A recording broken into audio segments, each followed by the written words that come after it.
Hi, and welcome. I'm Z, And I'm Keith.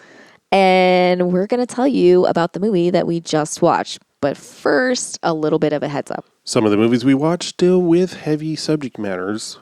In order to talk about these emotionally delicate things and the heavy subject matters that we sometimes cover, we had humor and crude language to add some levity and to process our own trauma.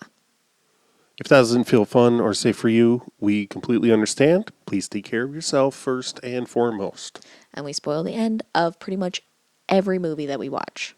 Now you know. On with the show.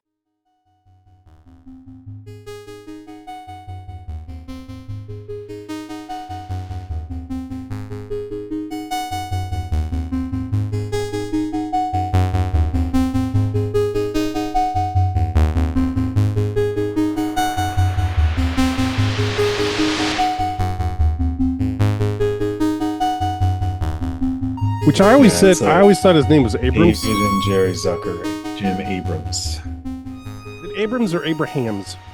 Because he's got another A after the H it's there. Abraham. It's Abram, but it's. I think it's pronounced Abrams, but all it's right. spelled I'll allow it. Multiple Abe Lincolns. Right. Yeah. Welcome back. Doing? Welcome back to Dr. Professor Brian Flota. You're like you're senior professor or something now, I saw. Just professor. Oh. So sorry. The way it goes, like assistant professor, associate professor, and then just professor. But the way we usually say it is just full professor, because it's confusing and doesn't make any sense. Yeah. Just like a full baby's arm. Capital holding F, an apple. Capital U, capital L, and then lowercase L at the end there for some reason. But so yeah, how's what was it like returning to this movie after probably quite a long time? Yeah, it's been a minute. I mean, I don't remember the specific last time I watched it, but I know you and I watched it together at probably multiple times. Yeah, undoubtedly. Yeah. I wasn't as seen it before, Ben? What? Oh, Z had No, never I seen it. hadn't No. seen it.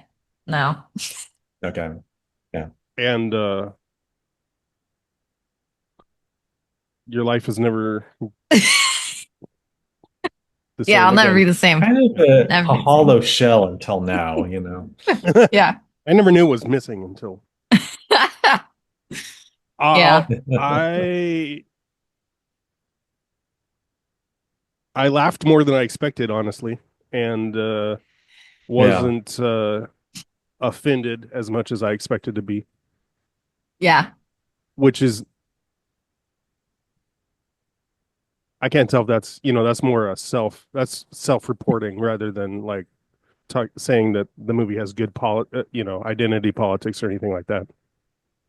I agree. I agree with that. I think I wasn't as offended as I thought I was going to be, and Keith did laugh a lot. So I agree with especially at first. Man, their movies are so dense with the gags that yeah, they're compact. There's a lot of stuff going on.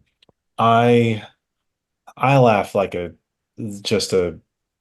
I'm being tickled and told one-liners for an hour and a half. A lot of that is memory, muscle memory, because I've seen this stuff so many times. It's kind of formative for me. But yeah, I think I was also like, having not watched this in, probably 10 years, I'm guessing.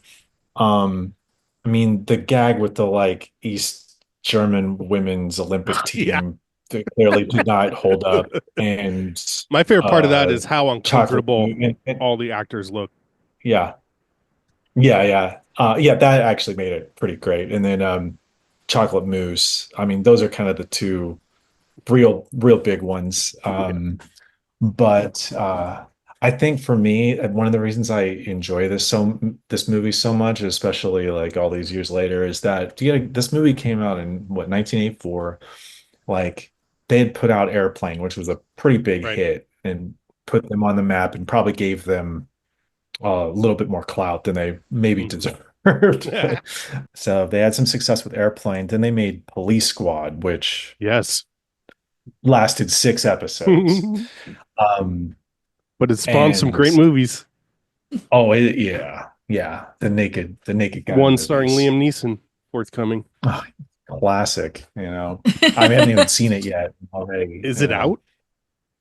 I don't think so. I think they're just doing teasers or something at this point. But So I saw a non-AI generated poster where he's holding a gun oh and he yeah, has yeah, like 8 fingers. like 9 fingers or something like that. Um, yeah, the other thing too is so this movie comes out in 84, and it's basically sort of a mashup of like an Elvis movie and a James Bond movie, which is just bizarre. Like no one had been watching Elvis movies with any Right. like excitement since probably like leaving geez, Viva. there's a slip of the tongue. Ah, Viva Las Vegas, yeah. Um and uh and which at when did that that point come I out? think the James Late 60s? Early 70s? 60, 61, somewhere Oh, around in Jesus there. Christ. Okay. Yeah. I mean he made like a whole decade of movies that uh the shooting schedule like went from like a month to 3 weeks, 2 weeks. Oh, wow. Yeah, they're shooting and going from shooting on location to just like backlot. Yeah. Um, and then, the James Bond franchise, which is like one of my least favorite things ever. It's Look, as a totally stupid. franchise, it's at best inconsistent. Yeah. Um, yeah, giving love to like a white savior works on Duh. behalf of global multinational corporations to the spark that I need to get going. But um the but I mean at the time it was like I think the end of the Roger Moore Mm. run, Oh, yeah. That tracks. which were Because A like View to a Kill not was around the the same most time, I think. popular ones. I mean, Right. I think around that time was like Octopussy and Octopussy. like that.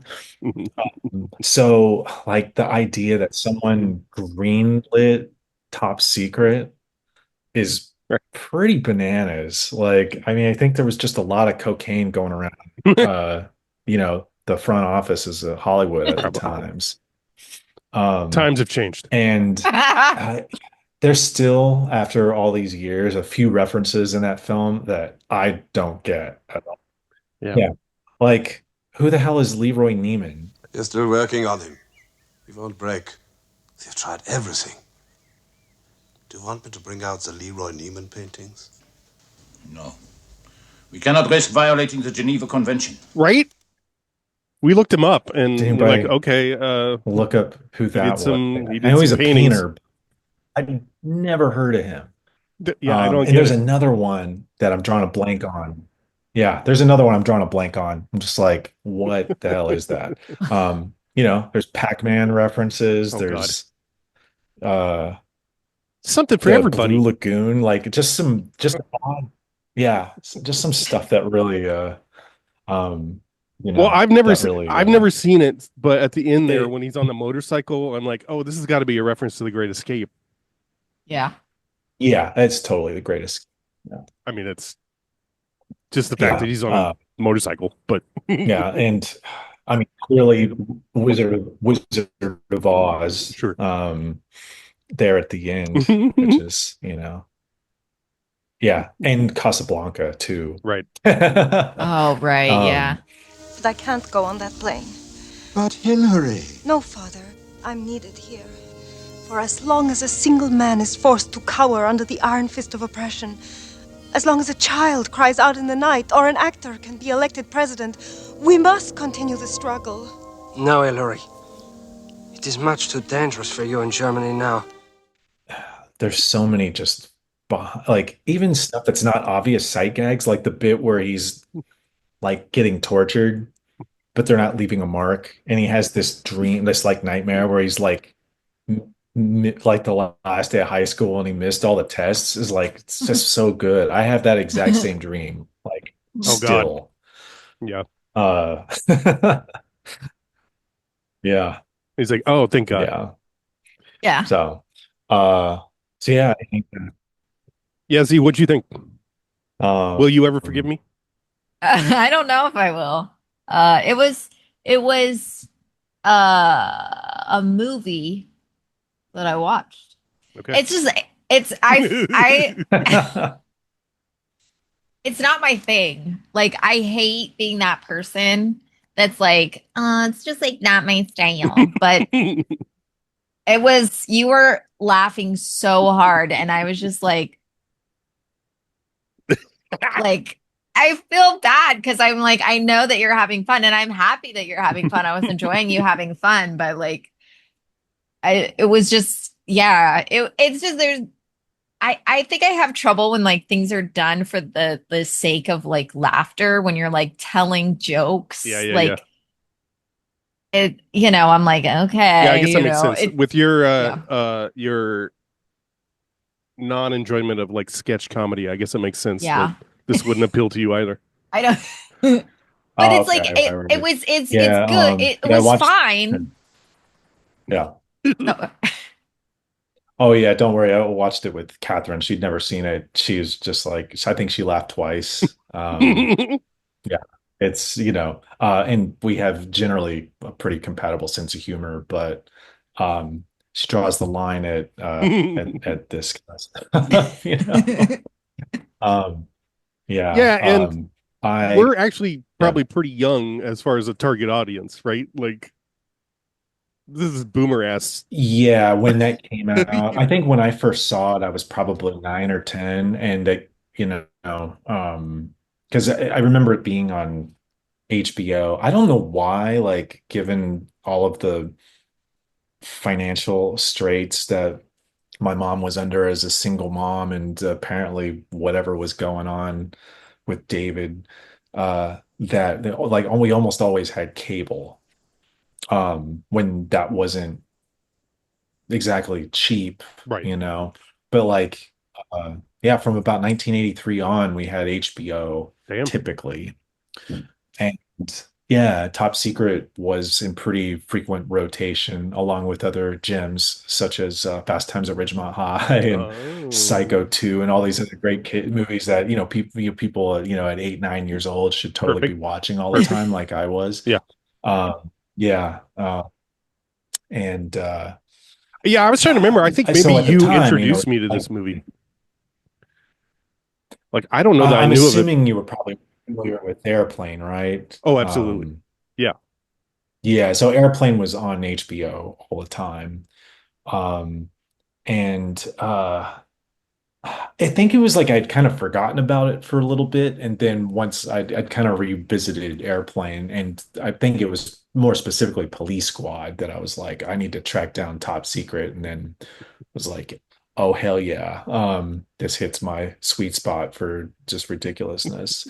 Um, the um, and then I think it sort of the legend of it loomed larger once I discovered that there was a it's like basically in freshman year of college I got into or was introduced to the writing of James Joyce, and realized this guy was just a sucker for puns, and then I Hmm. was like, oh, I am too.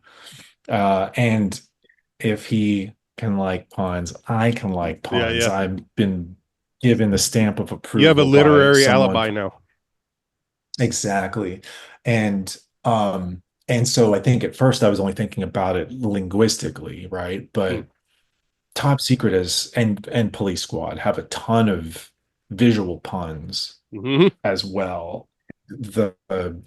The ratio of them is they come pretty fast. Like one of the very first gags in the movie is like a soldier comes in and he takes off his helmet, but like his chin strap is still on. Just like stuff like that. Just like this I really know. tiny, like minor sort of thing that happens. Um, or like the dumb thing with the bird, like people going to the bathroom Yep. on that bird statue, and then like just like stuff like that. Like someone thought of that gag and like was like, we need a set designer to like make a bird statue, Dude, when the and then fucking we need to like get a budget in. submarine crashes into the lab, I was like, what the fuck was their What's budget? that? When the sub crashes into the Yeah, basement lab, I was like, what the fuck was their yeah, budget on yeah, this movie? yeah, That's insane. That's an To answer insane that set piece. yeah, question, 8 mil. $8 million. And they yeah. they That They came in came in under under, right? budget. Yeah. that could not have been Oh, you're yeah, that frozen. could not have been a Oh. cheap gag. Yeah. Um, But yeah, I think these movies, oh, the Zaz movies, and all the Naked Gun and yeah, everything, really taught me to always be paying attention to the background of yeah, not just what people are doing close to the camera, yeah. and it always Airplane, pays not off. so much, but definitely like Police Squad. Like you can see why that bombed because there was like not a lot of people had VCRs yet. Like basically once VCR started getting into the home, they started rerunning those shows, and then they like got kind of cult status because you could rewind them and see all those gags Right, that you right, missed while you were doing whatever while you were right. watching the show. Uh, but like Top Secret, um, I don't know if you've seen them in a while, but Hot Shots, like Oh both of yeah, those are solid. Yeah, those are Abrams directed those. right. Um, and the first two at least Naked Gun movies are are money. And there's often some good stuff going on in the background in Yeah. those too. But yeah, I mean the thing about Top Secret, I can imagine too, if you're not like into that type of humor, like the story is just Oh, it's ridiculous. garbage. Like Yeah. it's just like like here, let's establish a plot point and then have a bunch of silly jokes and then oh here, have some more exposition and then more silly jokes. Yeah. But I think that's one of the reasons I like it is just like it's it's not quite as like I don't know if you've ever watched Duck Soup, the Marx Hmm. Brothers movie, Yeah. where I mean the plot is there really isn't even a plot. It's Yeah. just kind of one-liner and gag after gag, and it's like almost just pure anarchy. Like maybe the only film that comes close is Bringing Up Baby from those early movies. Um, Bringing Up Baby is also just Haven't seen that one. pretty. Yeah, Howard Hawks directed it, and it stars Okay.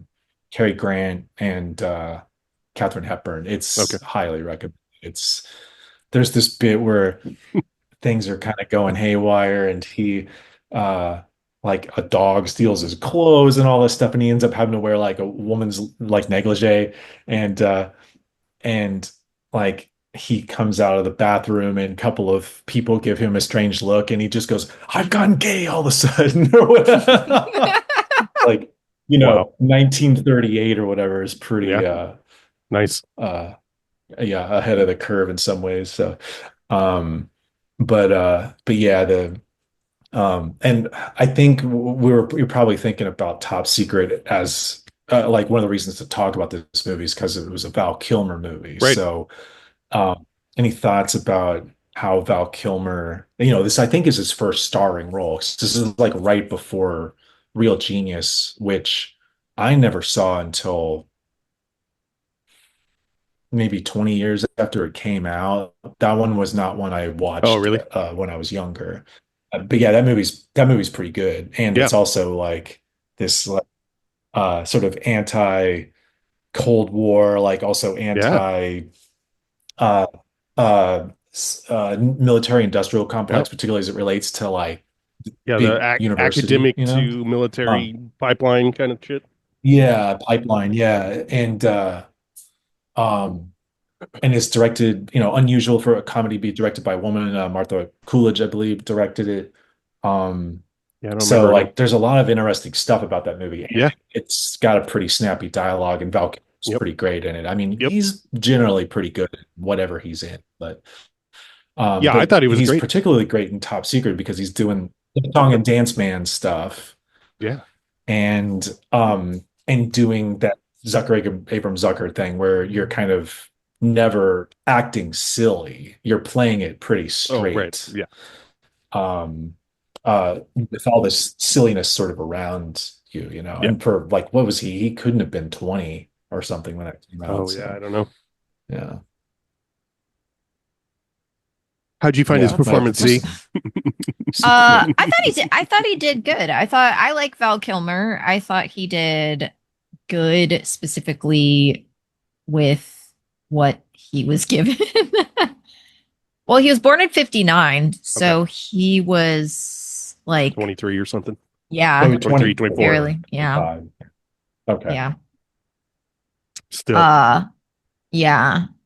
But yeah, especially I think with the musical performances, I thought that was pretty impressive because it was really him Right. doing like the singing and stuff like Right. that. So that was, and he was like on the Yeah. soundtrack and everything. Mhm. I thought that was cool. The It dancing, too. was, yeah, like his performances, like despite the fact that he was doing Yeah. like, weird, wild and wacky sort of songs, um, it was actually like it felt pretty, they did a good job of like making it seem like just making it not trying to modernize the sound of the music. It just sounded pretty like classic.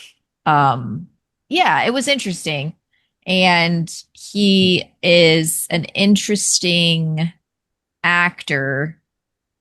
And I think kind of an interesting choice to pick him, considering, like, yeah, I think Right. this was like his first starring role in a movie, and he was very young. So, like, to bank this movie on him was very interesting. Like, that was like a really interesting choice. And I think he did good with what was given him. But I kind of feel that way about everybody. I think everybody Mhm. did good just because it's not my style of movie. But like there were, I don't want to say like it wasn't so much that I didn't fall for like any of the gags. They just weren't enough to make me laugh. But I liked the one You where the guy comes in like bandaged in every scene and he's like latrine. I was like, yeah, I thought that one was good, but I was like, Yeah. it took enough, it took like a couple of times for me to like get what they were doing with that. Like it really didn't click for me at first. So Yeah. it's like,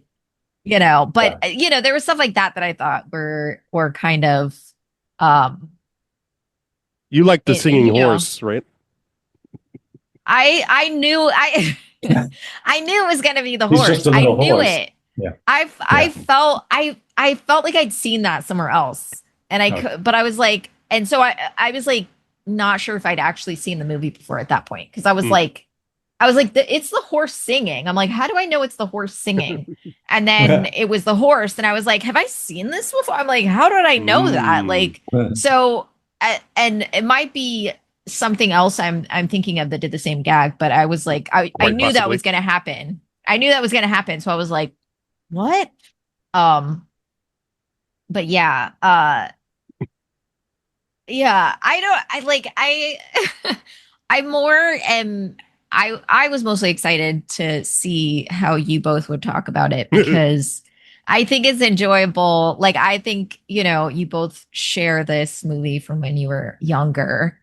And so I think that that's a fun thing. And I could see like watching this at like 11 or 12 and being like, this is fucking genius. Like, Yeah. Oh, yeah, yeah. I wish that I had that recall, because if I had seen it when I was younger, I'm sure that I would be rolling just, with that like nostalgia, but I did. Yeah, I mean, I think I also have like, like I forget like on my letterbox profile where I try to like very quickly say what my tastes are, and one of them is like sophomoric comedies. Um which and sadly there's been they've been greatly diminished in this sort of era of streaming and MCU movies and stuff Oh like yeah. that. Um, uh, so like, but at this period, particularly in the 80s, there were tons of them. Most Oh of them yeah. weren't any good, but but many of them, even if they're not good, are memorable for some reason. Like Back to School, uh, Bachelor Party, which I still maintain is like the best Tom Hanks movie. I can't remember if I've ever seen that. Oh, it's Or The ridiculous. Man with One Red Shoe. I saw that in the theater. I don't remember it anymore. I know Wow. I saw it, but I just don't remember it. I saw it around that time, like an early dramatic role of Tom Hanks where he plays with Jackie Gleason. Do Oh, you remember this movie? It's that called sounds like familiar. Opportunities or something like that. Sounds familiar. Um, but yeah, like I don't know. I mean, Tom Hanks, Yeah. is such a.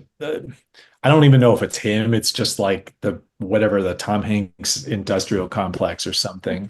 But there's Big Hanks. I think also in the 80s, the comedies were really postmodern, and I like Top Secret is really postmodern. I mean, like, the bit where it's like, I'm not the first person who's like Yeah. fell in love with a girl and like had, Right. a guy like from when they were lost on, and then it's like, it's all like a plot of some bad movie, and they turn and look at the camera, breaking the fourth wall. Yeah. And just that kind of like hyper awareness of just Even other. like the Muppet movie, did shit Yeah, like that. yeah. And then but Bachelor Party, the end of the movie has this sequence that's like brilliant. Like the film it is what it is. It's Bachelor Party. It's stupid. I mean, there's a bit where a donkey does blow. It's like that kind of movie. But at the end, the party sort of breaks off and they end up in this like multiplex. And like when those are kind of new, and it's like multiplex 55 or something like that. And like one of the theaters is just like a guy watching a TV by himself in a room. And then they end up in the big theater and they're having like there's a movie that's playing, it's in 3D. So everybody's got their 3D glasses on and everybody's like punching each other and all this stuff. And the fight mirrors exactly what's happening in the movie that they're watching. Okay. So people are like, these glasses are great, So it was directed by Neil Israel, who co-wrote, I believe, the Hot Shots movies. So there is like a Zucker Abrams Zucker connection there. All right. Another one that's pretty deep cut is a movie called Brain Donors that stars John Turturro that came out in like 91. Oh This yeah. movie is pretty great. Totally like it's really an homage to Marx Brothers, but that movie's got some pretty good gags in it too. I'm familiar with that one. I did see that one as a kid. I saw that one as a kid, and I was like, this is fucking hilarious. I used to say, and no one talks about that movie at all. It's fallen into obscurity pretty big time. Yeah, and I used to say this all the time. I used to say because this line they say this in. I think John Turturro says this line in the movie where he says, "Two's a crowd, three's an adult movie." And I used to say that. My mom was like, "You are 10. Do not say that." And I'm like, "It's funny." I didn't know what I was saying, but I was like, it's comedy gold. And oh my God. I'd be interested to rewatch that one though. Yeah, the other thing that's makes this movie like Top Secret worth revisiting is, I don't know if you noticed, but later on, I believe is one of the Zuckers. I think it's David Zucker. I think he's the one who directed like a few of the scary movies like really? later on. After 9/11, he like did a Dennis Miller or whatever and went Republican or whatever. Really? And so he directed a movie that was called like, it's like a spin on the Christmas Carol, but it's supposed to be making fun of Michael Moore. Okay, is the camera on? And action. He's America's most infamous filmmaker. Here I am in the island paradise, Cuba. Totally arrogant. I love America. That's why it needs to be destroyed. And completely clueless. This time, he's finally gone too far. Yes. Now, three American spirits I am General George S. Patton. That will explain a slapping. are determined to knock some sense into him. Hey, you're not a spirit. I know. I just enjoy slapping you. And will teach him the true meaning of patriotism. This is the greatest country in the whole wide world. From David Zucker comes an outrageous new comedy with Kelsey Grammer, Dennis Hopper, Trace Atkins, Leslie Nielsen, David Allen Greer, Robert Davi, James Woods, Rosie O'Connell, and John Voight, with Kevin Farley as Michael Malone in An American Carol. Yeah, I've never seen. I think it's like Chris Farley's brother, Kevin Farley, that he's like in that show Together. If you ever saw that on MTV, Nope. it's like a parody of like a boy band, but he's like the really old guy in the boy band. Oh yeah. Yeah, that show is actually pretty funny. I think it only lasted a season, but yeah, so like watching like like this guy kind of does like a ideological turn later in life, as some people are wont to do. So kind of watching it, because they were kind of like had fairly traditional like liberal Democratic Party sort of politics in these movies. So there's a lot of jokes. Basketball. One of them directed it. It was written by Trey Parker, I believe, or like David Zucker gets a writing credit in. Oh, okay. That movie is awesome. I'm sure some of those jokes have not held up well though, but come on, they have a whole bunch of jokes where they make fun of Steve Perry, so I'm down with that. Oh, that's right. Yeah. No Steve Perry. And of course, the bit where like Ernest Borgnine starts singing along to "I'm Too Sexy" by Right Said Fred. That's gold right there. Yeah. But yeah, so like there's a lot of jokes and Secret, and like especially Airplane at the expense of Ronald Reagan. Like I haven't been sick since I saw the Ronald Reagan movie or whatever. Oh yeah. So it's kind of interesting to see. Yeah, there were a few times where I'm like, oh, thank God this wasn't made in the 90s, because there'd be Clinton jokes that would be super tedious. Yeah. Especially if it was like later Clinton, Lewinsky times. Right. Yeah, I mean, not to get into a whole thing about how all these presidents suck, but like feel free. But yeah, just depending on where the jokes need to come from, Right. But because like in Naked Gun, there's the second one is specifically really hammers George Bush, HW Bush, yeah. There's like it's like that one kind of straddles the line a little bit, but it's like kind of got a quasi environmental thing going on in it. But Top Secret seems like pretty like pretty traditional like heteronormative stuff, with the exception of a few scenes like the anal intruder. I know. That was one time that Catherine laughed with that joke. Nice. I think the best, because like at first it's like, like I can't bring my wife to orgasm, and then the payoff later, it's like it took us 2 hours to remove the smile from his face, is a really good callback. Yeah. Yeah, and also the bit on the like Blue Lagoon bit. Oh my God, yeah. Where like they're making out, and then all of a sudden it's like there's clearly like 6 people there, and then like his face is like, oh, that's a pretty good gag. That dude is so ripped. Yeah, and the penis sized joke is a pretty cheap laugh, but it made me. I like when she's measuring his biceps. Yeah. And he's just greased all the time. Yeah. When they're fucking parachuting and then she turns away and then the fireplace. I mean, that whole sequence, right? Like there's no way they would be that close, and then there's a fireplace, like okay, I'm curious to hear thoughts on, there are 2 kind of big like kind of set pieces, right? There's the backwards sequence in the bookstore, and there's the underwater fight scene, which again are just like, we are just going to do this because we can. Right. Like they don't really add anything to the movie. No. I haven't seen that before. Amazing. Yeah. Love it.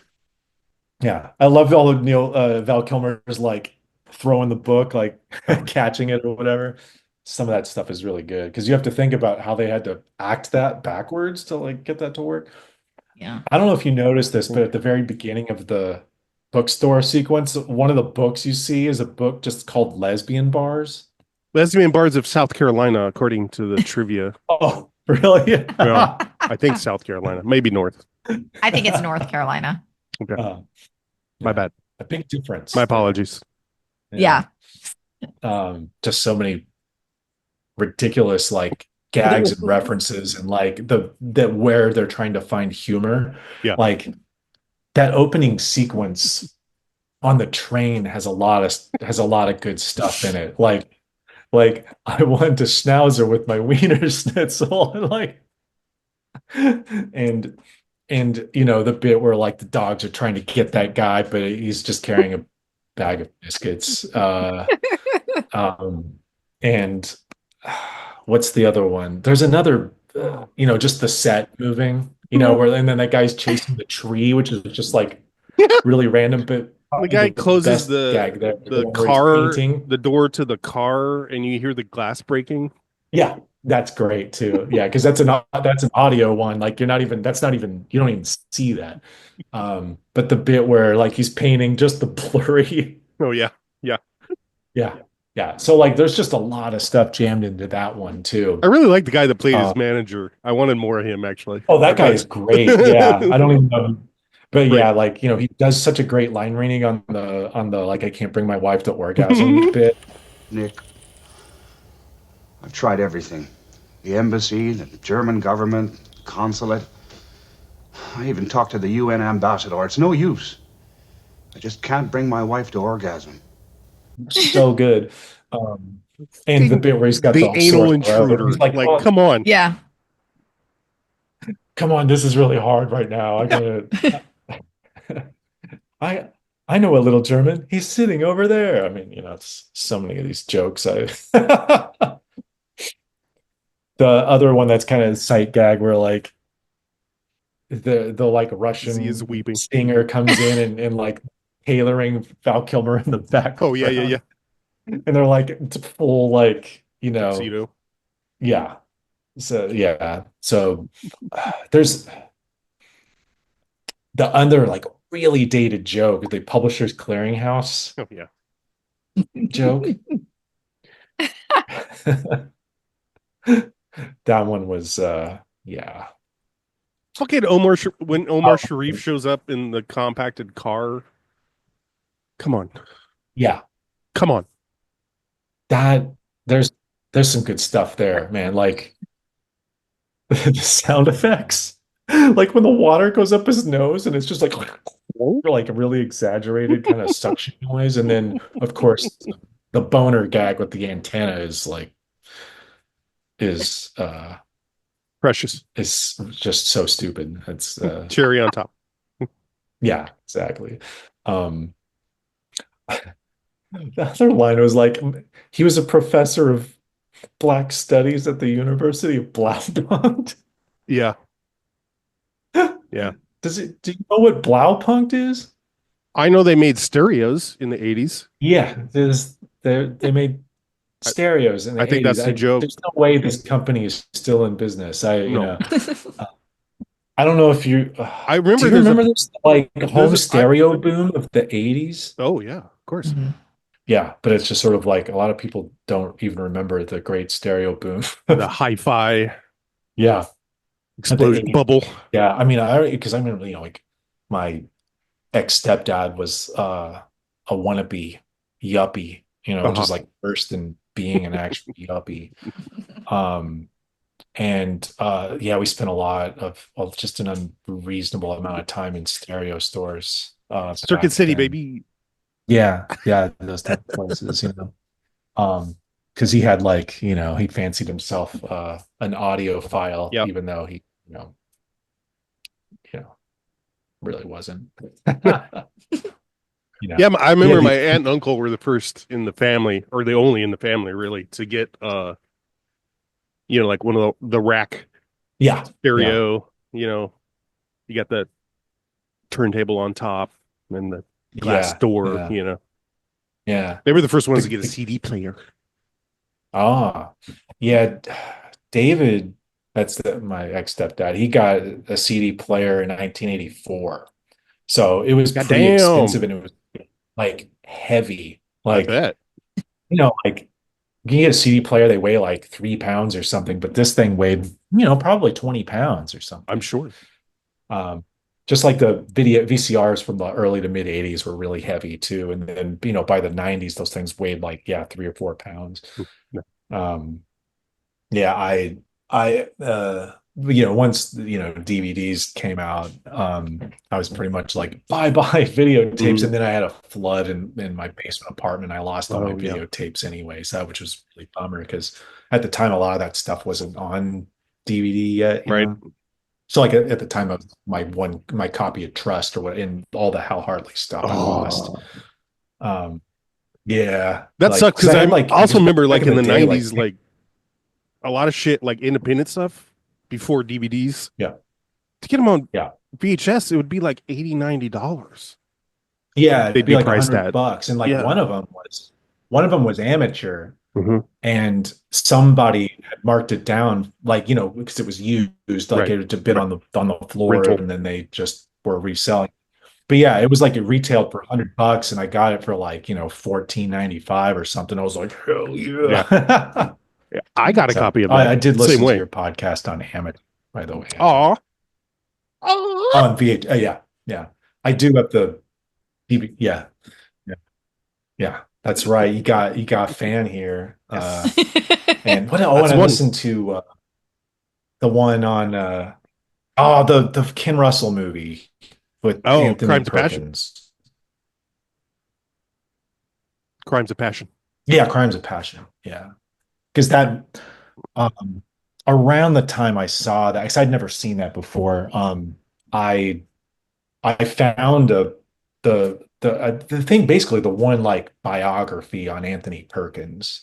It was like for free, so I'm like, hell yeah, this is down my alley. So Crimes of Passion or Crime of Passion was like one of the movies I was like, this sounds pretty, it's fucking pretty nuts. I love bananas. this. I gotta watch this one. I watched that movie is very interesting. I'm a Ken Russell convert because of Yeah. our podcast. I watched. See, I've only after watched a couple of his movies. The other one, Go on. Yeah. You go. Or not. I'm gonna pee. I've only seen Altered States. Yeah. Which is all right. Because I'm a huge Patty Chayefsky fan. Oh, yeah? I'm a huge Who fucks that? Patty Chayefsky. He wrote the script for Altered States. Oh, okay. He's the guy who wrote Network. Okay. Oh, okay. Marty from the 50s. He wrote a really weird anti-war movie from the mid 60s called The Americanization of Emily with James Garner and what's her face from Mary Poppins. Julie Andrews? And Julie Andrews. Yeah. That's funny because they were both in Victor Victoria. Oh yeah, that's a good one. That one used to be on HBO all the time too when I was a kid. Yeah, I really want to rewatch that. We're gonna have to do that for the podcast. And he also wrote Patty Chayefsky. Which one? Victor Victoria. Victor Victoria, yeah. Yeah. And then he did a movie called The Hospital, which came out in 1971, I believe, with George C. Scott. Okay. He writes these. I don't know if you've seen Network. It's like one of my all-time favorite movies. It's like he writes these scripts that are like they're pretty like unreal, like the like the Hal Hartley movies where it's like no one talks like this. Right. They but the way he does it, you are totally in their world when they're talking like this. It's and he, this guy does his research. I mean, Network is like one of the most prescient movies of the last 50 years, like totally, saw Fox News coming and and the sort of multinational corporatization of all media, right? So like but like his so he wrote Altered States and then like disowned it. He didn't like what Ken Oh, Russell did with really? it.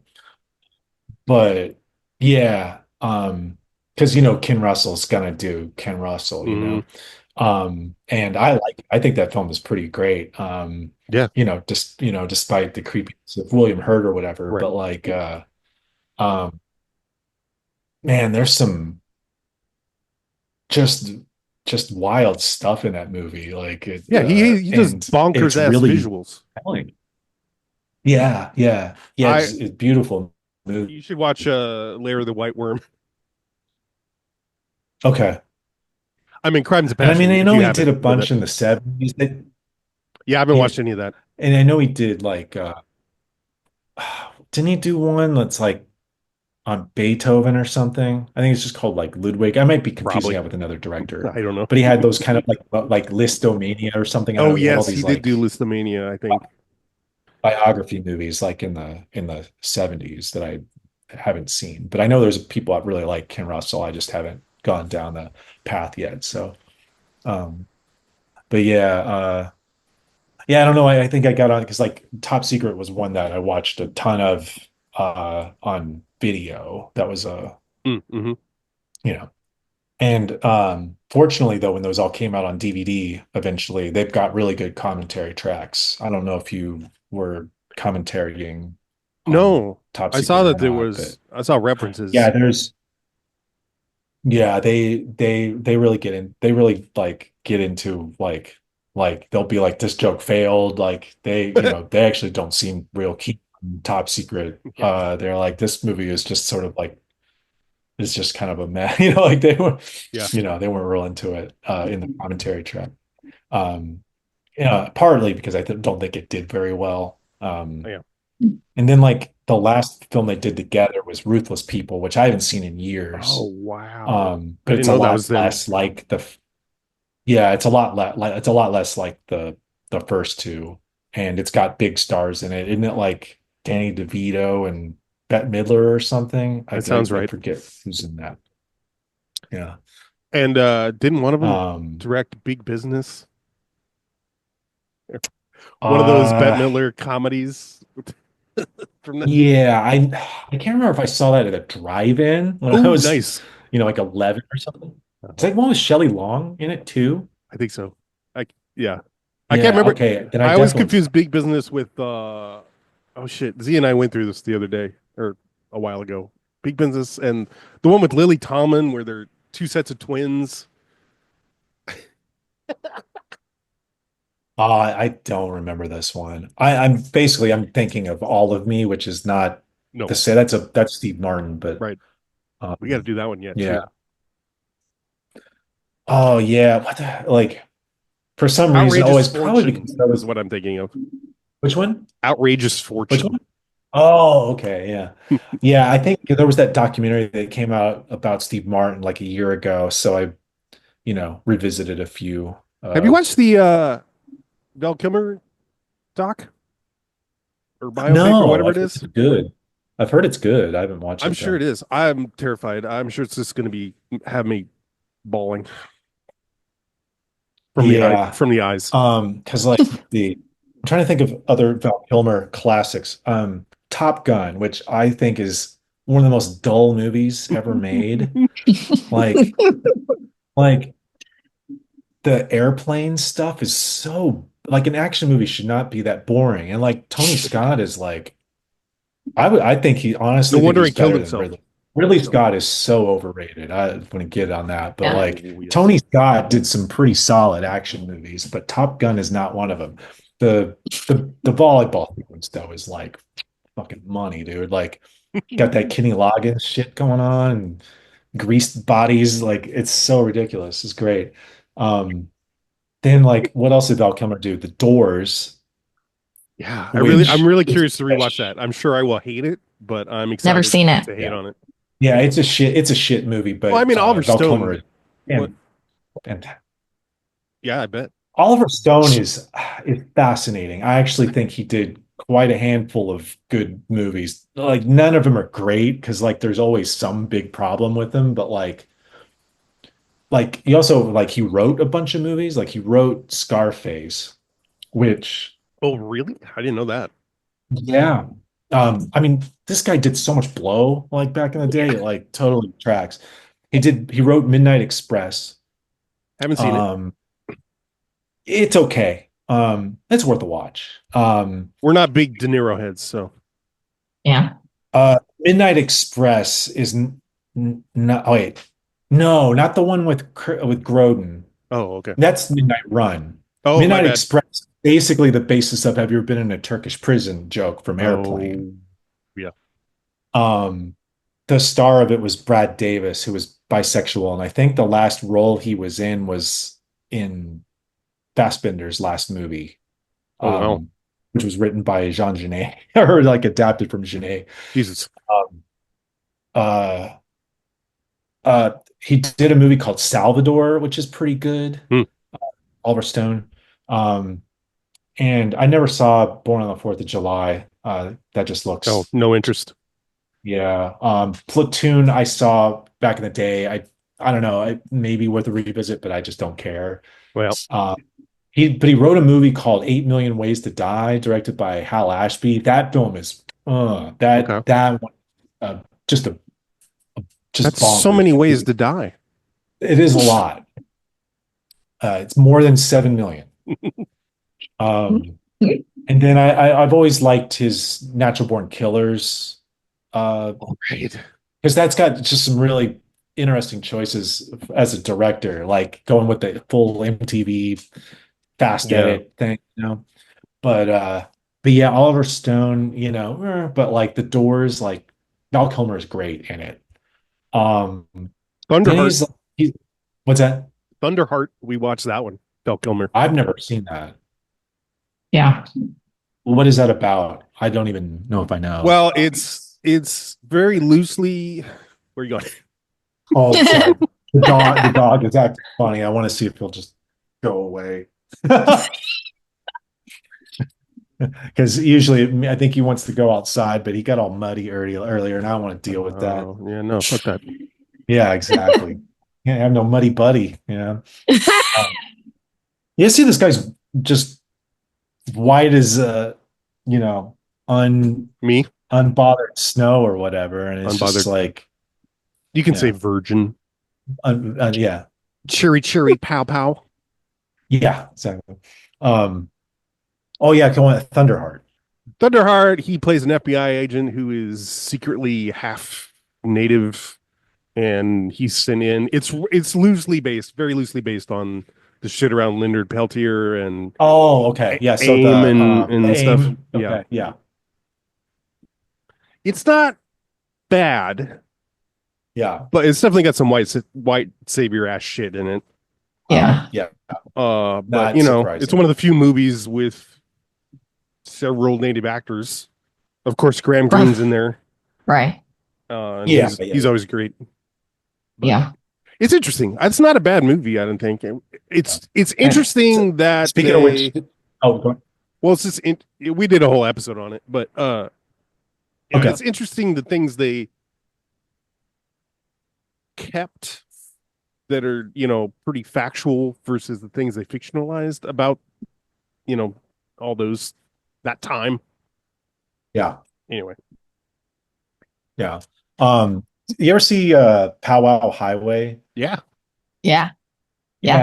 Produced by George Harrison. Oh shit. Right. Forgot that. Yeah. Films. Yeah. Apparently he bankrolled all the Monty Python shit. Movies anyway. No, just the Life of Brian. Oh. The only Your one autobiography. worth watching. Yeah.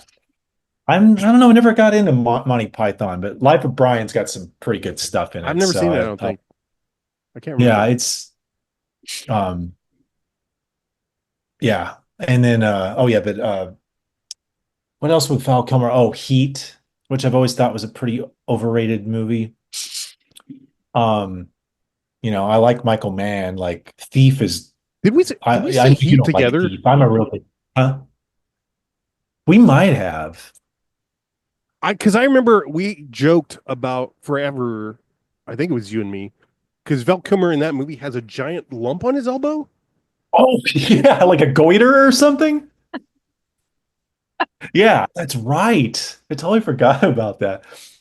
I That's all I watched remember that. I about it. rewatched it recently Oh, okay. because, like, everybody talks about like, oh, De Niro and Pacino, and it's just like it's not that like, I like young De Niro and Pacino. Like after a certain point, they're paying off their beach homes or Yeah, right. whatever. But We're not um, big on either. but yeah, We love to I hate love on New Pacino. Hollywood. 70s American movies are like my jam. So like they're in a lot of good ones. Um, but yeah, Heat was just sort of an hour and a half too long. Um, Yeah. and I you haven't know, rewatched it. yeah, you probably just watched something else that you want to watch, I'd probably say. Like it's not People love bad. it. It's just People love to say it's a great movie. yeah, it's I probably because I've seen so many of the 70s movies that do the same thing but way better. It just, I mean even Thief I think does a lot of that I better. walked out of Thief. Yeah, I know you don't like that one, I but mean, I'd be interested to try it again, but that one is good because first of all, Tangerine Dream. yep.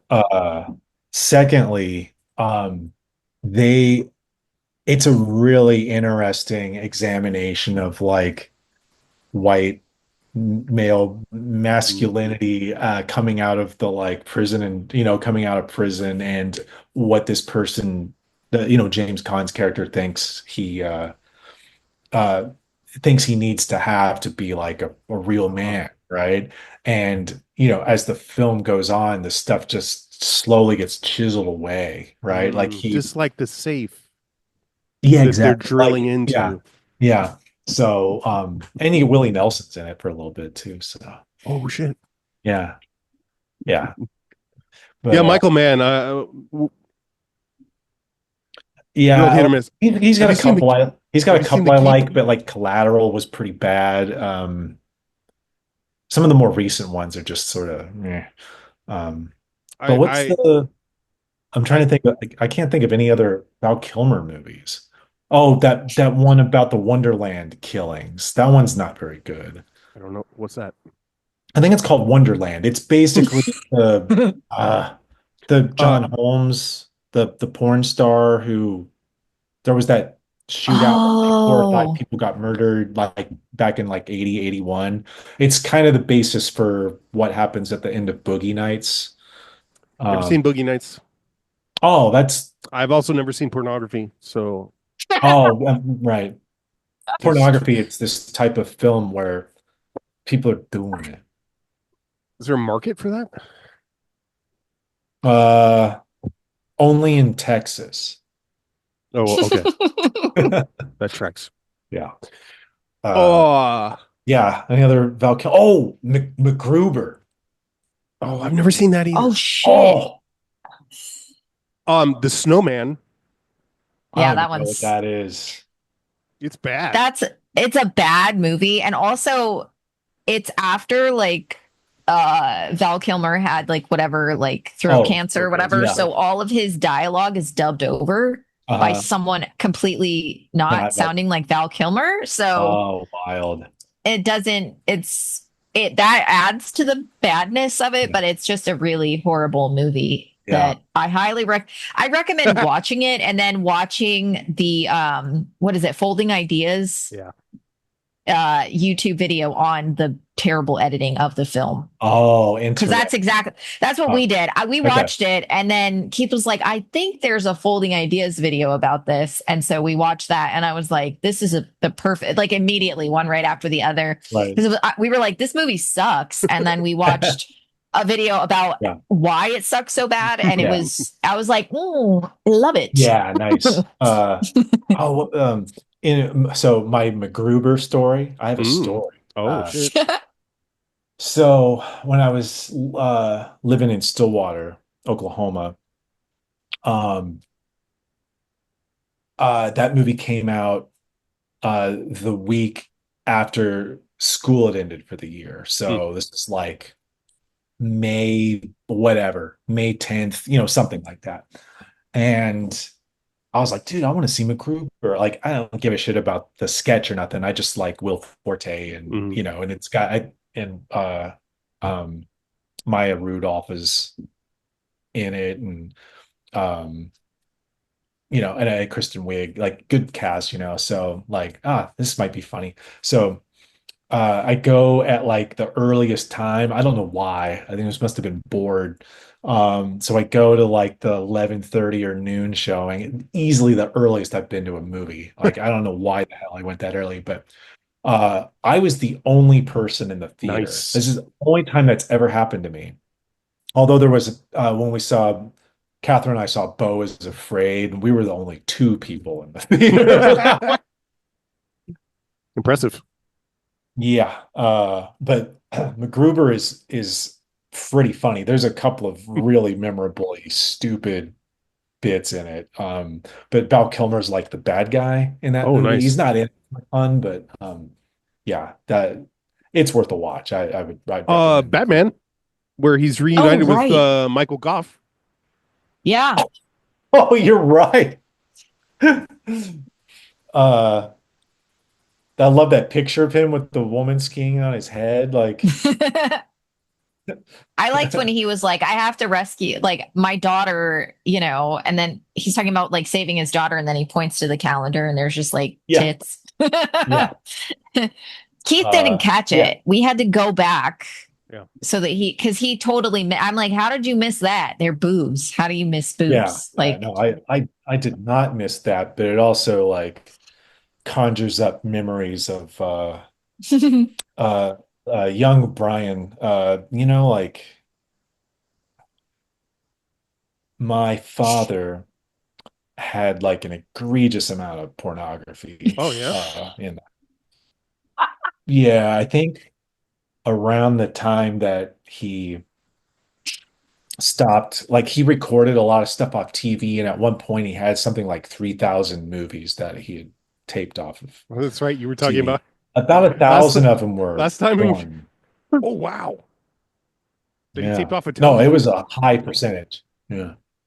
Um, but like when I was a kid, he like my dad was a cop, and he worked he would work graveyard. So if he had me on when I still lived in Illinois, if I came home from school, like, I was supposed to like wake him up at 4 p.m., right? Because, he was sleeping. But I'd, go into his room to wake him up, and it's just like his wall is just lined with like, Penthouse and like Yeah. Hustler centerfolds and stuff. Right. And I'm like 7, Right. But one time he took me to the Mount Vernon uh fire department. I don't know, he friends with somebody there, right? Like, cops and firefighters don't mix typically, but Right. uh dad, we went up, like where the fire pole starts, we went up there, and the wall was just covered like with basically just small cutout pictures of naked women everywhere. Uh-huh. But there's no way this would clear HR today, like I just Yeah. remember going This like, goes to oh, show you. this is like, it was, No, yeah. So the poster or that calendar, right? Like, yeah. that's very of the Tame. time Yeah. artifact, So that's why that joke made me laugh for multiple reasons. But Yeah, no, I remember, my brother, a mechanic for most of his yeah, adult career. The yeah, first place I visited that he worked in the bathroom, it was just Yeah. literally wallpapered, like yeah, floor to ceiling. yeah. In fact, one time I was taking too long in the bathroom, so he's like, knock, knock. No, you put it away. But yeah, I was like 9, maybe. Yeah, yeah. Right. But yeah, oh, but yeah, it's the Batman with George Clooney. I've never seen that one. That's the one that's supposed to be like so bad it's kind of Yeah. awesome. Is that the Mr. Freeze one? Yeah, with Schwarzenegger. Because the third one I saw once, I don't remember it at all, really. Jim Carrey and Tommy Lee Yeah. Jones, right? And Yeah. And I think that's the first one with Robin in it. I could be wrong on that. Yes. Sounds right. Yes. All the Schumacher Yeah. ones. It's Oh God, I can't stand Joel Schumacher. He's like him and like Rennie Harlan and like Zack Snyder are like the three worst directors. damn. Yeah. Take that, Yeah. Mr. Gina Davis. Yeah, I mean Rennie Harlan, it's more just like he made like one hit movie and then they gave him all this money for like 6 straight movies and they all like were huge bombs. Like The Long Kiss Goodnight is which one? okay. The Long Kiss Oh, really? Goodnight. With Gina and Samuel L. Jackson, right? Yeah. I love that movie. Speaking Yeah. of Gina Davis, here's a little personal tidbit. My uncle is an extra in the baseball one. League of Our Own. League of Our Own, yeah, I drew a blank on that. But yeah, it was filmed in Evansville, Indiana, which is where they were from. Oh shit. Uncle was a Shout out. extra. So we got to meet Madonna and Gina Oh, what? Davis. You went to the set? Well, they were, it was a softball field, and they were shooting scenes there, and he was in the bleachers. So I guess afterward they did a little tiny meet and greet or whatever. Oh, wow. Yeah, yeah. Last thing I want to say about Top yeah, Secret. Yeah. Is this time, like, these are things I would have never understood before, but like the anachronisms, like it's intentional ahistoriosity or whatever. Like it's East Germany, so it's post-war. Yeah.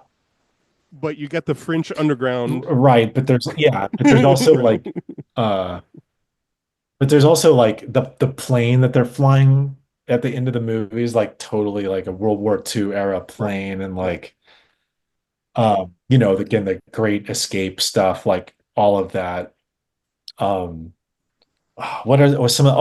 Another gag that it's just infantile but really makes me laugh is the leotard. Oh, the huge boner. The dancers. sequence. Yeah.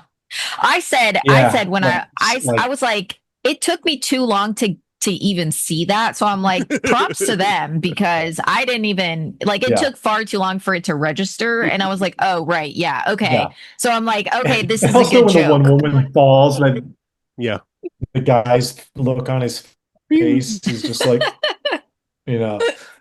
but also the gag where like the person who had fallen from the balcony is like kind of like in missionary position with the right in the audience. So like there's that stuff is pretty good. And also just like again the Elvis minutes of it, which is also really and like but the opening song is like a totally like a Beach Boys. I think it's like 4 different Beach Boys songs. By the way, Artifact, I'm going to step away for a second. Oh.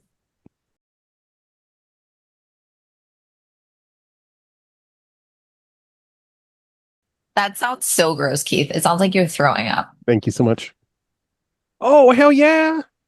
Oh, shit. Buried the lead on that one. Yeah, this is has a little collector value to it because there's like 5 of these. Wow. But yeah, I have to look at the record, but it tells you what Beach Boys songs. Oh, nice. It's like Little Honda. Well, there's Fun, First Fun, Gear. Fun, Surfing USA. Yeah, right. California Girls. Yeah. Oh, right. I wish they all could be double barrel. The bit. Yeah, so good. I love that shit. That's when I was losing my shit. It's almost at like the beginning of the movie. Weird Al quality. Yeah. Yeah. We can agree. The big breast gag is pretty silly too, right? Like the woman that's like laying kind of like chest down in the sand and she gets up and there's like these huge like divots of sand in there. But the song where he's doing Elvis is "Are You Lonesome Tonight?" It's a Montgomery Ward's. The song is whatever, but one February they got pretty jammed up during the semi-annual Lincoln's birthday sale, and they asked me to help out in preteen maternity. Oh my gosh, a preteen maternity? That's a great joke. It took me forever to get that one. Yeah. Yeah. That there's a section for that? Like, yes. Like, I bet you I saw it 10 times before I got that joke. Like, Yeah. oh shit, dude, that's fucked up, right? When they hug and crush and the also guitar. just like, yeah, that's good. And the two fireplaces, obviously, but like Classic. the other bit is just like his mom just abandons him there. Oh yeah, right. And he's raised by people who work there. Like, what? Yeah, it's just ridiculous. I'm trying to think of there's got to be a few other sort of sequences I'm forgetting about, but yeah, the prop room sequence, like they look down and it's like a model of like a city, and there's like little mice down there, which is apparently from just fairly like overly elaborate. They found that while they were shooting. It was just I left over from like one of the Superman movies. So they just incorporated and it. Yeah. It was shot at Pinewood Studios, which explains why Peter like Cushing was there. That's right. He So just like leaves that's there. where like 2001 was filmed. Like, I mean, that's like a was it? Yeah, it's like a major. I just know like all the Hammer movies were shot there. Yeah, that's right. Peter Cushing. There aren't any other like major unknown actors in this, are there?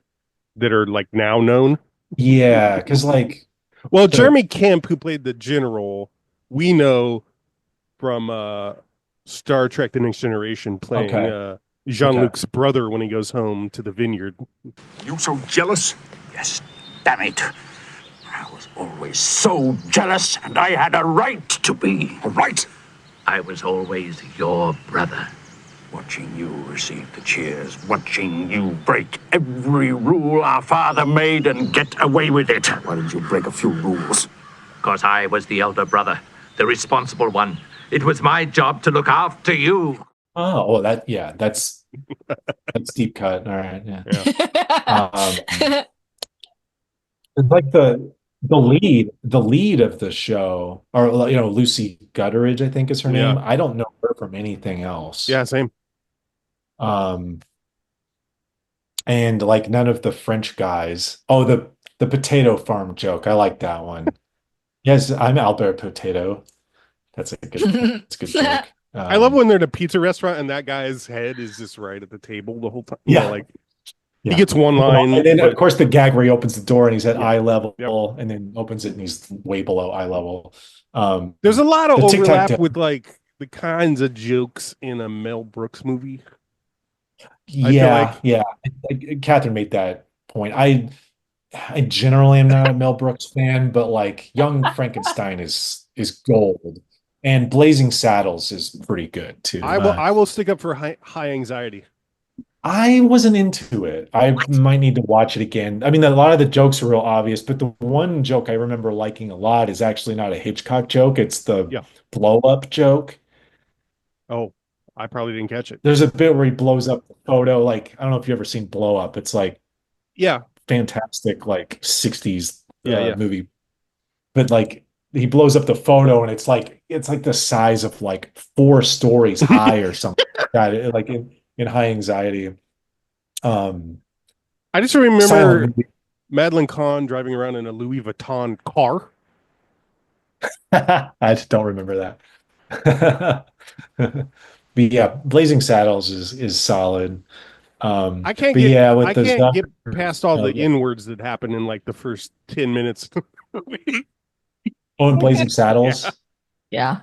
Yeah, well, Richard Pryor was one of the screenwriters. I don't know if that excuses it or not, but I'll say this. When the last time I tried to watch it, which was over a decade ago, I'm like, I don't know if it's I mean, it's fine. I believe he was on board, but like that was before it even got to the like main part of the story. Yeah, to the main As plot, a kid, I remember loving it on television. Word.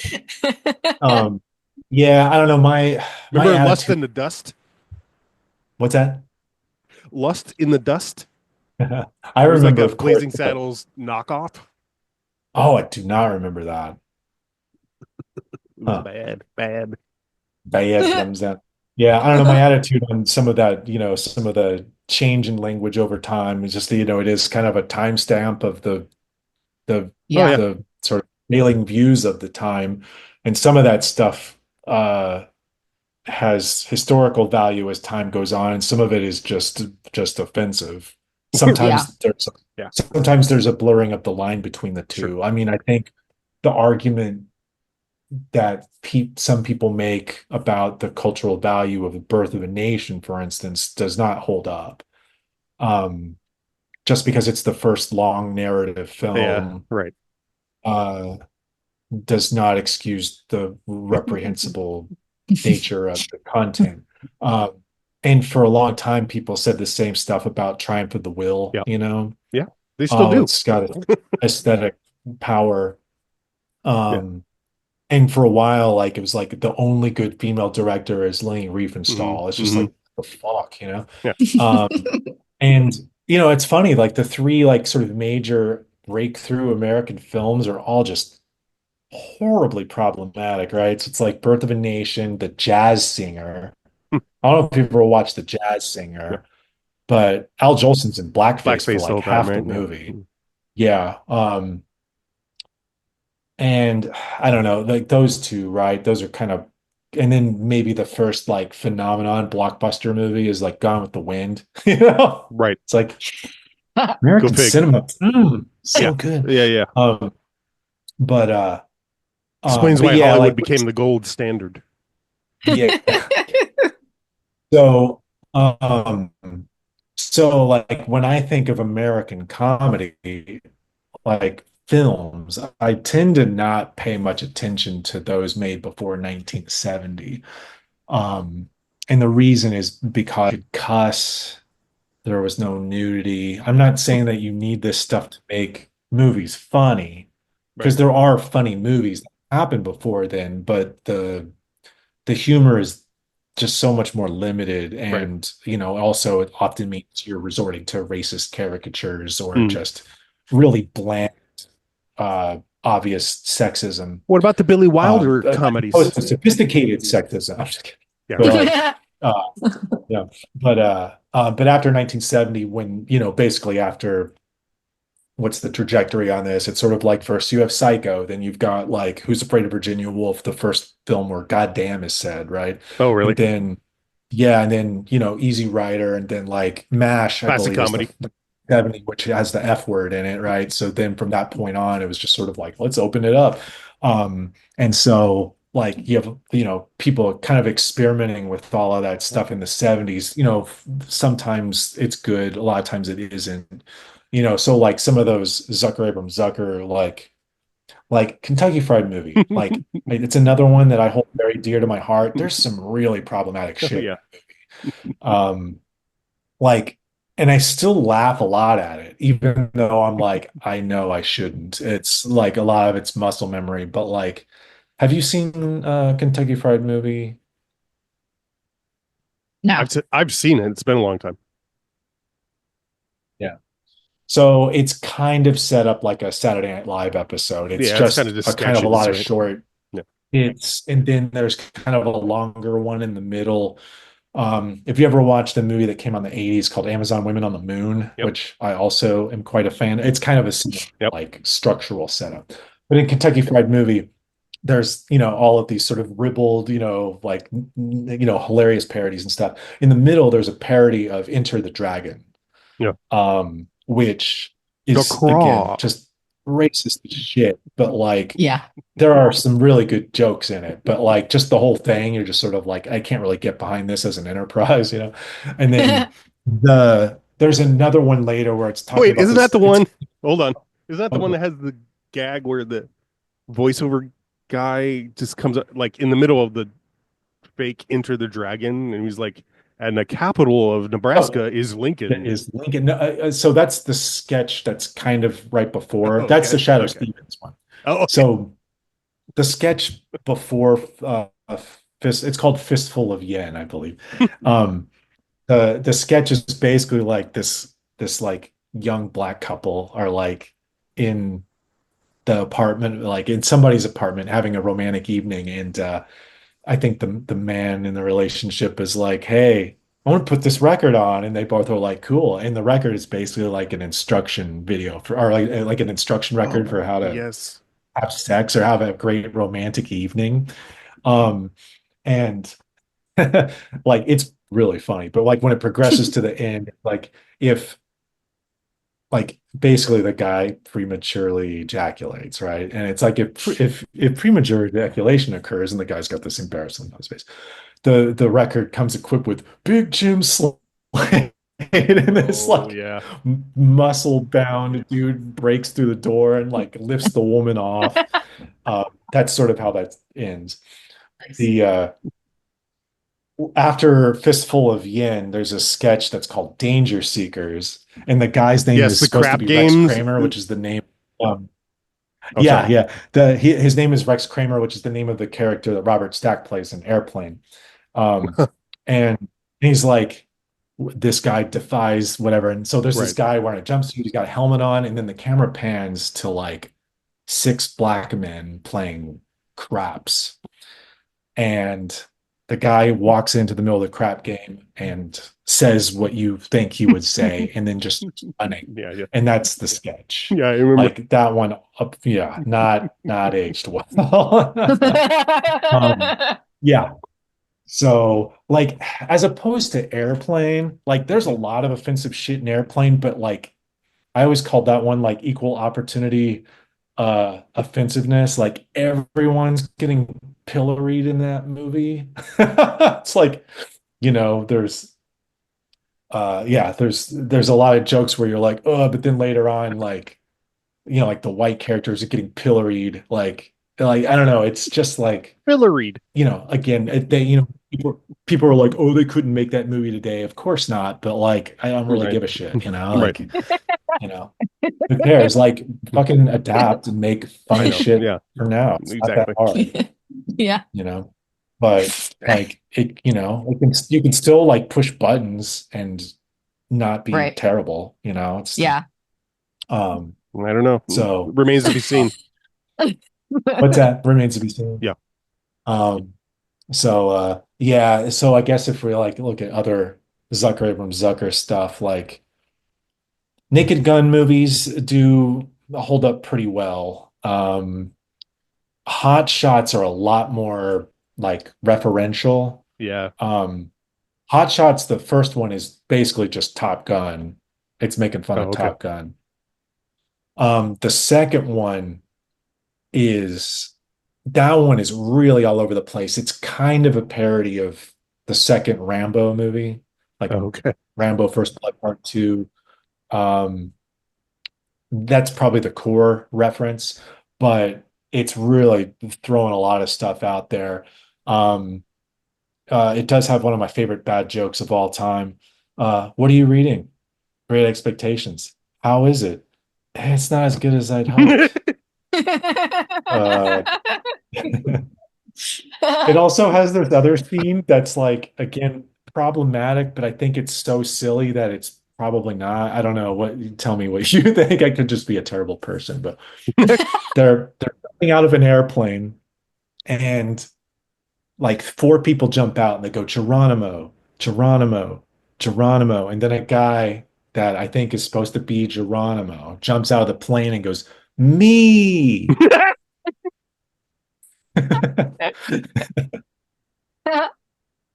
That's the joke. Yeah. Yeah. Just stupid shit like that. Yeah. It's like in the Yacht Rock episode where Jason Lee plays. He's supposed to be Kevin Bacon. Oh, because it's about the making of Footloose. Yeah, me-LT. Yeah.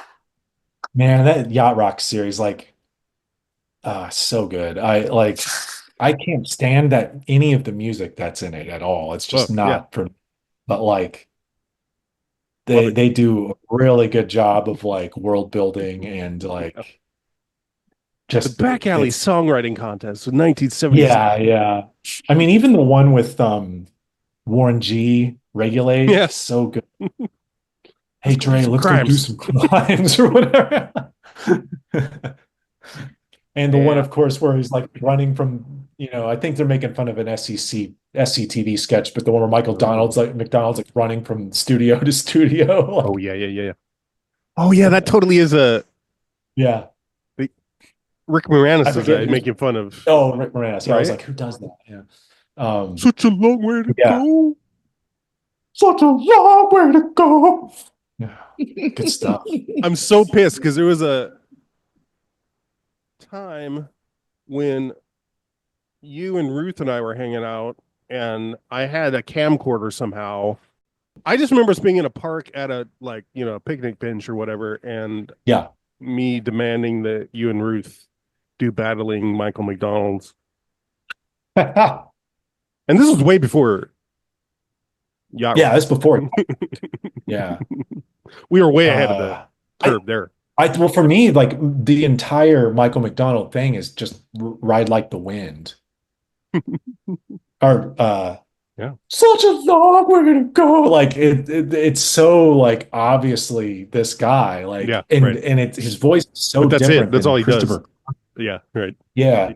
I mean, years later, I still think the song is garbage, but like the enunciation of Michael McDonald, the Doobie Brothers, What a Fool Believes, right? Where it's like, yeah, that was it. Whatever. It's just so like, yeah, it is what it is. But there was like a documentary that came out about the Yacht Rock series and phenomenon recently. It's really? okay, but it kind of gets into some of that. Didn't they? Stuff. There was like a pause, and then they did a couple more. Yeah, I think there's what there's 10 like or the 12. Like the end is like, we are the world or whatever, and then Marauder shows up, and he's like an alien or whatever. Yeah, it's the one with like, what was that song called? Sweet Freedom.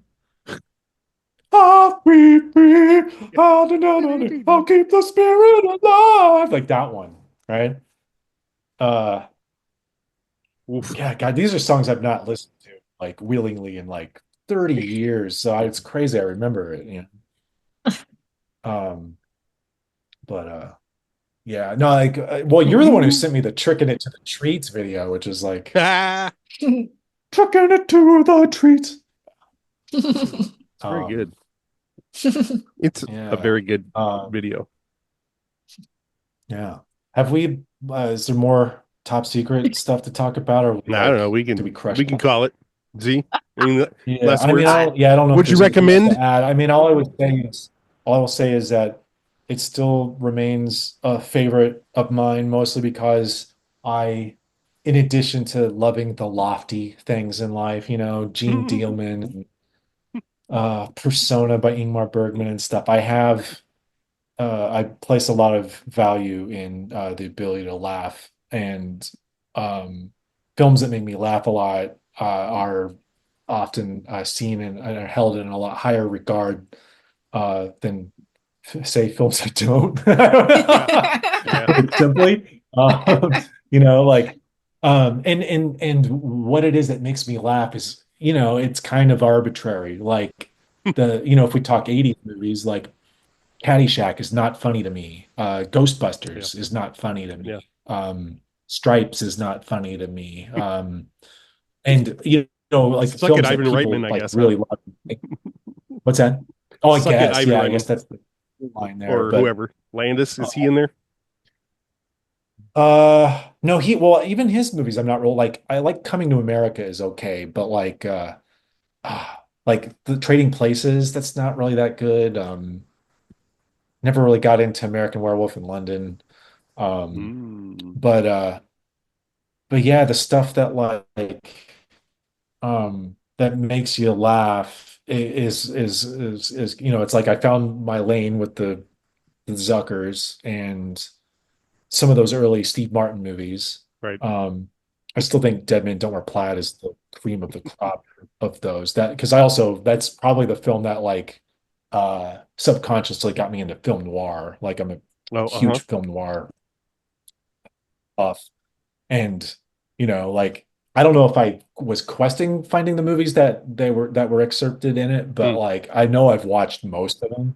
yeah. Um, but yeah, Steve Martin was very important early on. I mean, I think I've kind of figured out why. I mean, I do think that's just like with the Zucker, Abram Zucker. If you're young and you come into contact with that, he really is doing a lot of stuff that appeals to a teenage boy, really. Yeah. Yeah. He's smart. I mean, that humor is Well, very smart. It's making fun of bad comedians or professional comedians of a certain stripe, and he mm, does it so much better than any of them could. And that shtick is good but unsustainable over the long term because you yeah. just can't go to that well forever.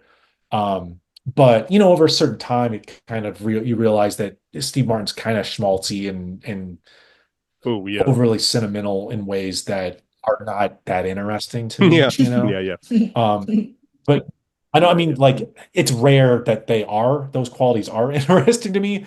People who are Right. really good can pull it off, but Martin isn't good enough. But I still still have all of his comedy records, and some of them are quite brilliant still. Some of my favorite jokes are in those records. Um, what other like stuff that was really funny back in the day, like that was still resonates, Oh, that's yeah. I think the challenge. Because I have a like sort of new favorites, like I think Hot Rod is like one of the funniest movies ever. I love Hot Rod. Have you seen that? You showed it to me, but I haven't Oh, watched it since. that's surprising. Hot Rod, I love Anchorman. Trying to there's a couple others that are like up there where like they just, they whatever hit the Brian funny bone or whatever that are just so because I think Adam Sandler's formula, but done by other people is the way. Because like those films are the It's whatever kind of what goofy Hot Rod sad is. sack sort of character. Yeah. Yeah, it really is. But like, there's always in those early Sandler movies, there's always a little surreal bit in them, Mm. Um, and Hot Rod does a lot more with that. And it's another one that like where you're just like, who greenlit this movie? It's a kid who wants to be Evil Knievel, Yeah. like in 2007. Right. Like that was so passe by then, Yeah. Yeah. like even Jackass was like 10 years old by that point, right? So Yeah. yeah, so that one carries a lot of comedic weight for me. I know there's probably a few others, but I don't know, were there like Wayne's World is a maybe a Oh, good yeah. That was a early moment. one. That's not consistently funny, but there's a lot of good stuff in that. And Austin Mike Powers, Myers I is a actually very he's another very particular yeah, flavor. he's like when he hits, which Yeah. doesn't happen often, he Right. hits, and when he misses, really missed. Did you Um, watch I think it's defendable. He did a sort of a mini series called the Septemvirate or something like that. Is that what it's called? It's kind of a play on the I think I know what you're Prisoner, talking about. I haven't watched. which I'm a fan of. Yeah, Um I that yeah. was I pretty did I good. ever tell you I gave The Prisoner a shot. It's good, but the formula I think was kind of a grind for me. So after Yeah. about 9 or 10 Yeah. episodes, I was just like, Yeah. No, there's it's some you gonna can fully skip go the because same they're way. kind of retreads, but like it's Yeah, a fucking wild yeah. ride, and the way it But ends also is like just for the bonkers. time period where they're Yeah. just when TV was just ass, it's a lot, like seriously, like before like I would say like before, I don't know, maybe Twin Peaks, maybe like Mm, which I never mm, actually watched when it was out and then because I remember we both had a little brief David Lynch phase. mhm. I feel like we both kind of burned out on Lynch around the same time. I could be wrong about that, but That tracks. I, I, because I for know we me, were it would have both been like, right we because I'm pretty after sure Lost Highway. you might have you might have been living in Pasadena Uh-huh. when Highway came out. And I Yeah. was just sort of on that movie. You were a little more enthusiastic, but I don't think the the Lynch thing really carried on much further. Because I Yeah. remember I saw Mulholland Drive when I lived in DC Okay. and was generally like, this is a pretty good movie. That's it. Like some people think it's like the best movie of the 21st century and shit. I'm like, don't think it's that. It's just, it's just sort of like a parallel world Ingmar Bergman movie, and I'll just watch Yeah. the Bergman. But I finally watched Twin Peaks a few years ago. And You that had show never is before? fantastic. Fantastic. You hadn't watched it before? No, I'd only seen we had watched Fire Walk with Me with Yes. no context. Yes. Yeah. On I've video. only seen that. I've never seen the show. Yeah, I was like, what the fuck is this? I feel like I have a very visceral memory of watching that in your room. Yeah. And maybe Dixon was over. Nice job. Yeah. And Yeah. your cat taking a shit or something and it just smelling like cat shit.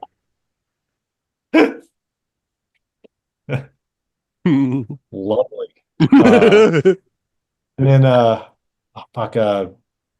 and I'd seen the pilot, that they kind of made as like a standalone movie. And that was it, really. But the show was great. It's basically like just a super warped soap opera. Yeah. I saw a really interesting defense. I'm sure as an academic, you don't have to bother with the YouTubes like I do, but Maggie Mae Fish is a big Lynch head. And so I watched a couple of her videos that really, I'm like, okay, maybe I can see. Because my whole thing, the reason after like Lost Highway, I was like, okay, he does weird shit, which is why we got into him, in the first place. But then I'm like, what does he actually have to say? Yeah. And maybe he maybe he did have things to say, but like anyway, Maggie Mae Fish did a video on Twin Peaks and including Fire Walk with Me. Yeah. And her argument that I thought was I'm like, oh, okay. Well, then if that's the case, I'll give it, deserves rewatching. Like the soap opera, there's a show within the show in Twin Peaks, I forget what it's called, but like there's a soap opera that everybody watches. And so that's sort of a self-referential commentary. But then she said that like by the time Fire Walk with Me came out, that it's post Silence of the Lambs and how they're FBI and how it's basically a commentary on that genre. That's interesting. I don't know. I haven't watched Fire Walk with Me since probably that time in your room. Yeah, I actually saw it for the first time since about a year ago. It played in the theater down in Charlottesville, and I was like, let's go check it out. It's not great. It's no, I'm sure. Laura Palmer is just not an interesting character. Oh yeah, like Cheryl Lee also is maybe not the best actress. Yeah, but like the first like 20 minutes is like where all the real weird shit is, and then it's just kind of like Laura Palmer for the rest of the way, and it's not really that interesting. But right, I forgot it's a prequel. Like I mean, there's the sort of misogynistic qualities of Lynch, right? Like like the Laura Palmer thing, and also she's supposed to be like 17 or something, and the whole thing is about sort of examining her sex life or whatever, which seems weird and morbid and like all of that. But the one thing I've always loved Blue Velvet, in part because that also strikes the soap opera noir vibe with this just otherworldly stuff. But unlike other Lynch, it seems a little bit more tethered to reality in some ways, and I think that's why I've always liked that one a little bit more. Lost Highway, because I rewatched that a few years ago. It's maybe better than I thought it was back then. Okay, but not a lot better. I think he sort of doppelganger, whatever portal shit. Like sort of because I think the reason those films, if they're saying anything, Mhm. they're they're a pretty satire of white middle class values, which isn't exactly the hardest thing to make fun of, but he does it in a very distinct way. And it also kind of, by playing on the sort of Freudian aspects that he brings to his movies, I think it just shows that, actually more than something that's a subject of satire, this shit is frightening, actually. And I think that's maybe the reason I've kind of come back to like respecting Lynch more than I did like during the sort of fallow years where I was just a little bit more dismissive. And a lot of it just has to do with Lynch fans. Lynch fans are just way too into it. Yeah. Like everything is a puzzle that's there to be solved. Like, no, and there's one right answer. Right. Yeah, exactly. Right. The reason those things work for me is that there isn't. Right. Those are films about ambivalence. They're about the uncanny, like all of that. And there aren't a lot of people that really do that well. So, he gets props, but he's just not like, upper echelon. He's not like but God tier, like people act like. Yeah, but Twin Peaks is great, though. I'd say that might be one of the five best TV shows I've ever I keep trying to seen. get Z to watch it with me. Yeah, but also, No, you don't. but I also You understand. do? Yeah. No, you keep acting like I refuse to watch it, and then I'm like, I tell you I'm not opposed to it, and then that's where it ends every single time. This is the first I've heard of it. Yeah, just give it a shot. That's what I did. Like Catherine kind of convinced me to watch it, and I was like, oh shit, that's pretty good. I would mostly watch it now for Jack Nance. Oh, sorry. R.I.P.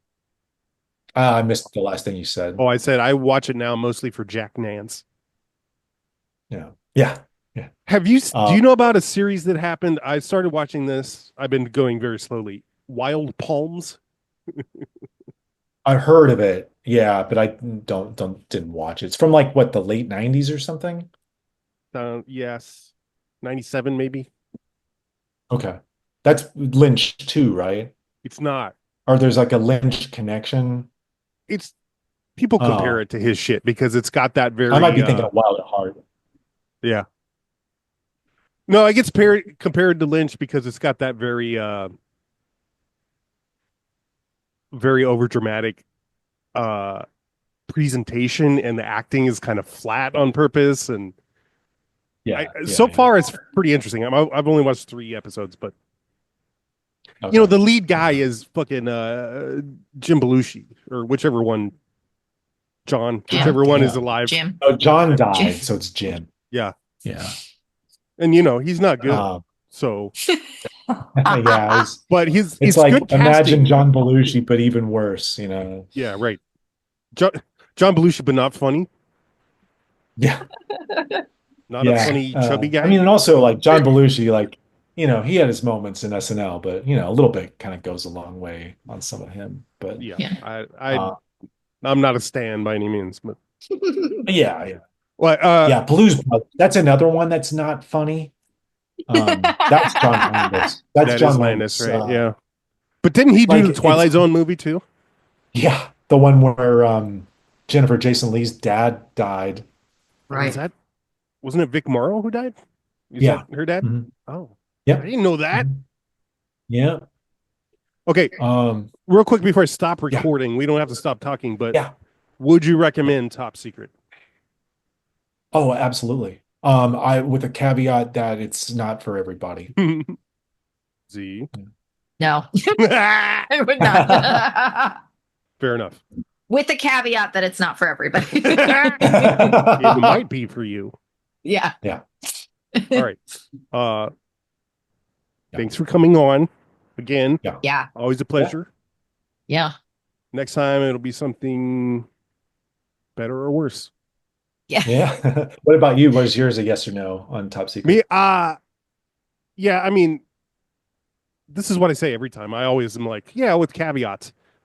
But Z can give you the I was giving caveats for days before we watched it on this one. So it's very niche kind of humor. Yeah, I basically told Catherine, I'm like, you're probably not going to like this, but just watch me laugh. Yeah, right.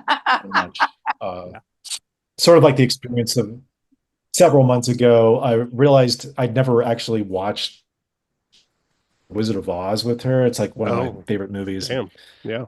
Which is an anomaly amongst all the movies that I like. I don't like musicals. I have no inner child. But Wizard of Oz just is like maybe, yeah, it's maybe the one thing from childhood that, early childhood that I really have certain nostalgia and sentimentality about that I do actually think is good. But I can't say the same thing about Singing in the Rain, for instance, which is actually a very good movie, but it's not a favorite of mine by any stretch.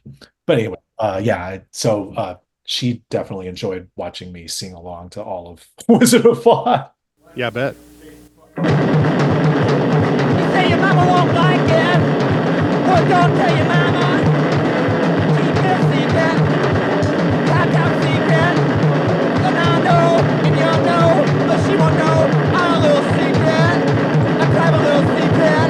Everybody does it. Come on, baby, baby, come on. Come on, baby, baby, come on. Come on, baby, baby, come on. Come on, baby, baby, come on, baby, baby, come on, baby, baby, come on. Come on, come on, come on, come on.